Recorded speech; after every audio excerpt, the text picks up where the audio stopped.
Corona के मामले लगातार बढ़ रहे हैं। ऐसे में दो ही उपाय हैं जिन्हें अपनाकर हम कोरोना से जंग जीत सकते हैं। पहला इलाज और दूसरी सावधानी। लेकिन जब इलाज करने वाले ही सावधानी न बरते तो क्या होगा? हालत सुधरने की बजाय बद से बदतर हो जाएंगे। एक ओर जहां सरकार कोरोना से निपटने के लिए तमाम संभव उपाय करने में लगी है, तो दूसरी ओर मरीजों का इलाज करने वाले अस्पतालों की लापरवाही भी देखने को मिल रही है।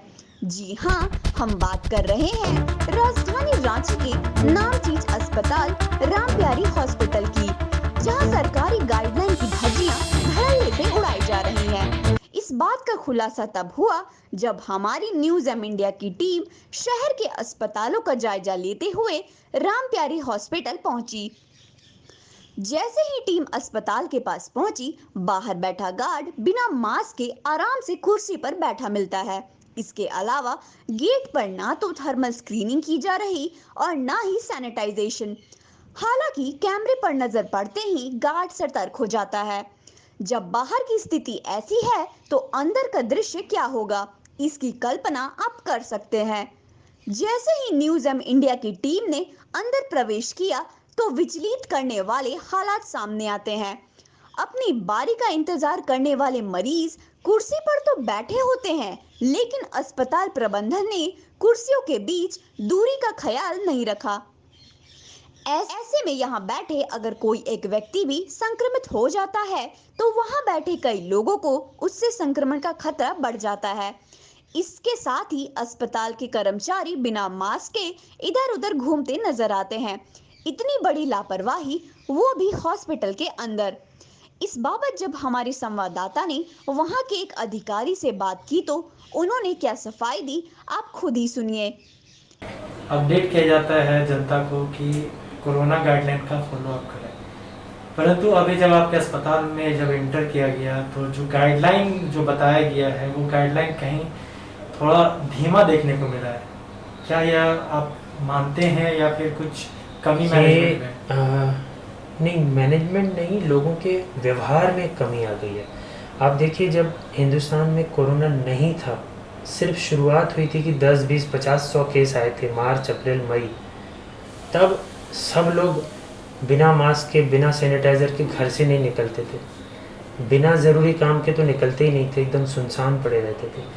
पर धीरे धीरे लोगों ने इसके साथ रहना सीख लिया और बहुत सारे लोग अपने व्यवहार को ऐसे परिवर्तित कर दिया कि उन्हें अब जैसे डर ही नहीं है। सर, बीच में मैं रोकना चाहूँगा। मैं सिर्फ अस्पताल के प्रावधान की बात उस अस्पताल पे आ रहा हूँ। मैंने यहाँ पे नोटिस किया, उस अस्पताल में आ रहा हूँ तो पहले जो मरीज के परिजन भी आते थे वो बहुत सोच समझ के आते थे, सब मास्क पहनते थे, सब सैनिटाइजर यूज़ करते थे। हमने पहले 3 जगह सैनिटाइज़र लगाया था, अब लगभग 10-12 जगह सैनिटाइज़र लगाया हुआ कि जिसको चाहिए, जो नहीं भी लाया अपने साथ, वो यूज़ करे। लेकिन अब कोई यूज़ नहीं करता। हमें दिखता है कि परिजन आके ऐसे ही बैठ गए। पहले लोग टेबल को नहीं छूते थे, कुर्सी को नहीं छूते थे, खड़े रहते थे। मरीज के परिजन और स्टाफ, सबकी बात बता रहा हूँ, स्टाफ के बिहेवियर में भी थोड़ा सा परिवर्तन तो हुआ है। और काफ़ी सारे लोग 4 महीने से 5 महीने से लगातार कर करके कुछ लोगों के मन में थोड़ा सा ये भी आ जाता है कि अब बहुत हो गया।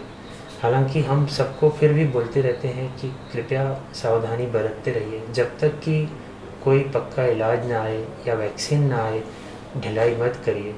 लेकिन सबके व्यवहार को सुधारना। तो ये तो आपका जनता की तरफ से जवाब हो गया। मैं यहाँ के स्टाफ की बात कर रहा हूँ। जो प्राइमरी, जो एक गेट के ऊपर देखा जाता है कि थर्मल स्कैनर, सैनिटाइजिंग का जो प्रावधान होना चाहिए, वो नहीं देखा गया, क्योंकि गार्ड जो वहाँ बैठे हुए थे, टेबल पे पैर चढ़ा के बैठे हुए थे, एंट्रेंस करते हुए किसी तरह का प्राइमरी जांच जो है वो नहीं किया गया। पहले जो थर्मल स्कैनर की बात हम कर लें, जब हम थर्मल स्कैनर यूज़ कर रहे थे मार्च, अप्रैल, मई, जून, जुलाई तक हमने यूज़ किया, अभी भी अगस्त में भी हमने काफ़ी हद तक यूज़ किया। लेकिन काफ़ी सारे मरीज़ हॉस्पिटल आने से पहले पैरासीटामोल या कैल्पोल लेके बुखार को दबा के फिर घुसते थे। बताते नहीं थे कि उन्हें बुखार चल रहा है 10 दिन से या 5 दिन से। तो थर्मल स्कैनर के बावजूद बहुत सारे मरीज कोरोना के लक्षणों के साथ यहाँ घूमते रहते थे, क्योंकि वो अपनी हिस्ट्री छुपाते थे। तो उसको स्क्रीन करने से हम रोक नहीं पाए उनको अंदर आने से। तो धीरे धीरे इसका उपयोग घट गया अपने आप ही। तो अब हमारा प्रोटोकॉल ये हो गया कि जो भी मरीज आया है पहले उसको एक आइसोलेशन रूम में बैठाया जाए, उसका थोड़े लक्षण पूछे जाएं। जस्ट अभी की बात बता रहा हूँ, एक मरीज आ रहा है, वो बता रहा है कि थोड़ा सा शुगर कम हो गया, देख लीजिए। और जब बहुत डिटेल में पूछने के बाद बता रहा है कि हाँ 10 दिन से शरीर में दर्द हो रहा है और थोड़ी खांसी हो रही है। बहुत अभी भी लक्षणों को लोग छुपा रहे हैं कि हम अगर बता देंगे तो हमको कोविड में डाल देंगे, कोविड वार्ड में डाल देंगे, 14 दिन तक किसी से मिलने नहीं देंगे। थोड़ी सी अज्ञानता है लोगों में। सर ये तो बात हो गई कि जो पेशेंट्स आते हैं जांच करवाने, वैसे पेशेंट्स की बात हो गई। मैं सर आपके कर्तव्य के जो कर्तव्य आपको वहन करना है एक अस्पताल को या एक किसी भी एक रेपुटेड कंपनी को, कॉम्प्लेक्स को जो वहन करना है गाइडलाइन, उस गाइडलाइन का मैं बात कर रहा हूँ, वो हनन होते हुए देखने को। उसी पे आ रहा हूँ जो आप थर्मल स्कैनर की बात कर रहे थे। फीवर का एब्सेंस कोरोना का एब्सेंस नहीं है। बिना फीवर के, बिना बुखार के, ना सामान्य तापमान के साथ भी हज़ारों लाखों लोग कोरोना से ग्रसित हैं, जिनको सिर्फ शरीर में दर्द है या सिर्फ खांसी है या सिर्फ सांस में तकलीफ है या कोई लक्षण नहीं है।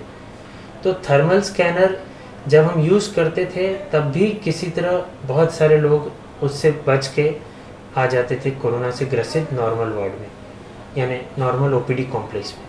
तो उसका उपयोग इतना दिखा नहीं। इसलिए अब हमारा प्रोटोकॉल है कि जो भी मरीज आएगा उसको आइसोलेशन रूम में बिठाया जाएगा। थर्मल स्कैनर हम वहाँ पे गेट पे हटा दिया है हमने। तो आइसोलेशन वार्ड में किन मरीजों को बैठाया जाएगा? आम जनता को बैठाया जाएगा जो उसके साथ परिजन आ रहे हैं? परिजन को तो देखिए हम नहीं बैठा सकते आइसोलेशन में। अगर परिजन सिर्फ मरीज के साथ आ रहे हैं तो उन सबको आइसोलेशन में हम नहीं बैठा सकते, उतनी जगह भी नहीं है आइसोलेशन में। जो मरीज किसी भी कारणवश आ रहा है उसको हम लोग पहले आइसोलेशन में ले जाते हैं, उसके लक्षण देखते हैं कि किस कारण से आया है, क्या लक्षण है, उसके हिसाब से निर्णय लेते हैं कि ये नॉर्मल ओपीडी में जाएगा कि पहले इसका कोरोना का जांच होगा। तो क्या यह साफ तौर पर कहा जा सकता है कि जो टेम्परेचर जांच का जो एक प्रावधान लाया गया था गाइडलाइन WHO के द्वारा या फिर भारत सरकार के द्वारा जो प्रावधान दिया गया था, हर एक जगह पे दिया गया था प्रावधान, किसे पालन करना है, तो वो कहीं ना कहीं बेकार दिख रहा है या फिर निरर्थक दिख रहा है? उसका उपयोग कम हो गया है, निश्चित रूप से कम हो गया है।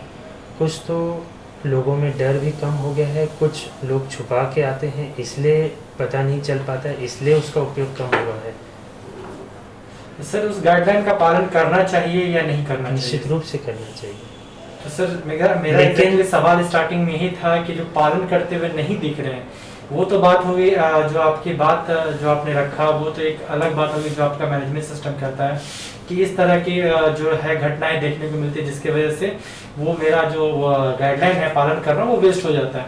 परंतु ये गाइडलाइन को पालन करना चाहिए या नहीं करना चाहिए? निश्चित रूप से करना चाहिए। मैंने तो ये कभी नहीं कहा कि गाइडलाइन को नहीं पालन करना चाहिए। मैं ये कह रहा हूँ कि थर्मल स्कैनर को निश्चित रूप से हम यूज़ कर रहे थे, अभी भी उनके पास उपलब्ध है, लेकिन इतने सारे मरीज यहाँ पे बिना थर्मल स्कैन यानी बिना बुखार के भी कोरोना से ग्रसित आ रहे हैं कि सिर्फ थर्मल स्कैनर से पता नहीं लग पा रहा है।